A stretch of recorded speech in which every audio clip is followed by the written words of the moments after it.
On fait souvent passer le suprême leader pour un petit gros à lunettes. Pas bien malin, peut-être même un peu maboule. C'est pourtant oublier une chose. Si la Corée du Nord pratique une politique qui fait peur, celle-ci est loin d'être irrationnelle. Aujourd'hui dans Cassius Bolos, on vous montre en 5 minutes comment la dynastie des Kim s'est servie du nucléaire pour rouler tout le monde dans la farine.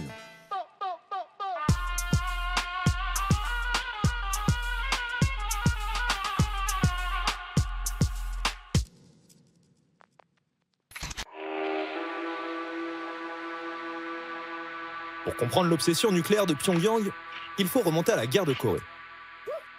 Jusqu'à la fin de la Seconde Guerre mondiale, la Corée est sous domination japonaise. Quand le Japon capitule, la péninsule est partagée en 2 zones d'influence.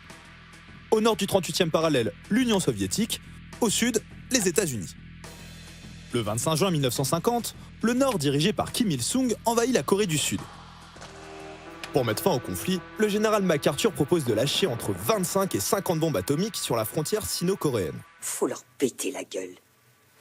Bon, l'histoire retient qu'il l'a pas fait.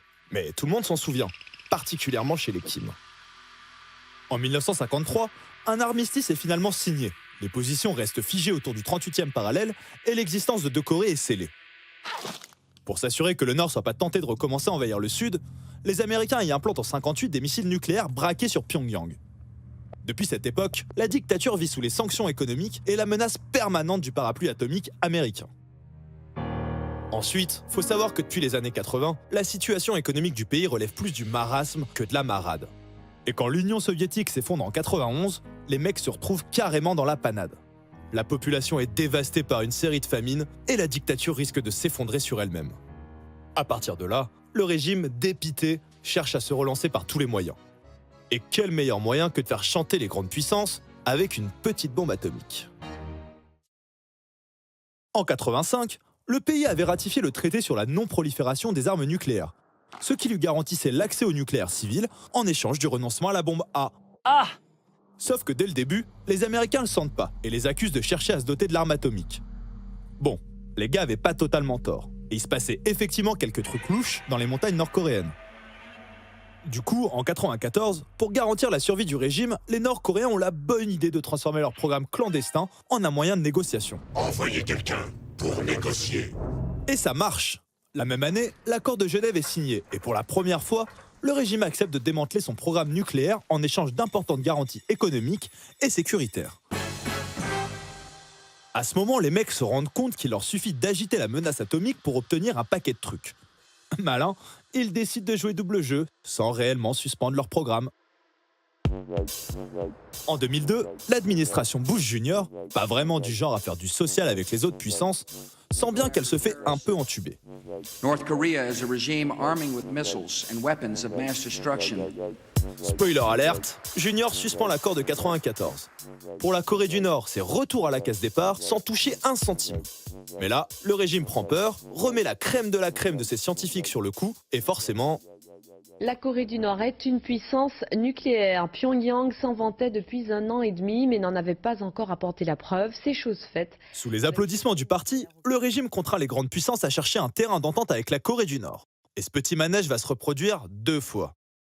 En 2007 d'abord, le régime renonce à son programme nucléaire dans le cadre des accords de Pékin.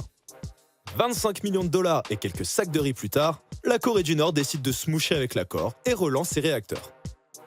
En 2012, rebelote. Un nouvel accord avec l'administration Obama est trouvé, sauf qu'entre-temps, c'est ce bon vieux Kim Jong-un qui a pris le pouvoir. Et lui, il est moins là pour beurrer les coquillettes que pour faire perdurer le rêve atomique de papy.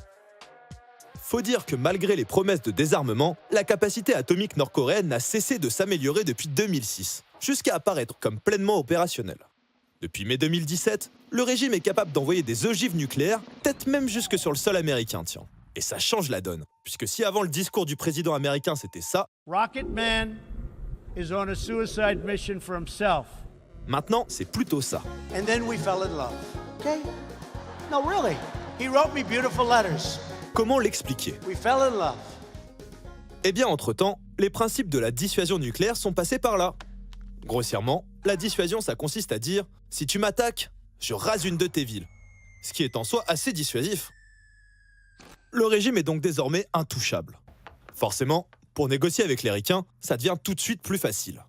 Et grâce à ce qu'on appelle le pouvoir égalisateur de l'atome, l'un des pays les plus cheap du globe peut se permettre de dire à la première puissance mondiale « On est bien. Regarde tout ce qu'on peut faire. » Bref, la stratégie nord-coréenne, c'est d'abord celle d'un régime totalitaire qui craint pour sa survie depuis des lustres. Dans ce contexte, le nucléaire apparaît avant tout comme un moyen défensif de sanctuarisation du territoire. Au final, on commence à capter que la stratégie des Kim, c'est pas de faire péter la planète, mais plutôt de pérenniser le régime. Et si au passage, il y a moyen de racketter les grandes puissances à la récré, ça le fait aussi. Depuis 1994, les mecs ont quand même proposé à 3 reprises de mettre un terme à leur programme atomique, pour recommencer en scred à chaque fois.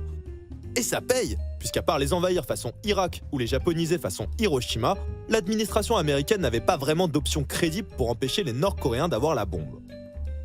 Maintenant qu'il a l'option nucléaire bien au fond de sa poche, paraîtrait même que le Kim, il va s'employer à transférer une partie de ses budgets de défense vers la modernisation de l'économie du pays, afin d'assurer la prospérité de sa population et du socialisme dans le nord de la péninsule. On lui souhaite bonne chance.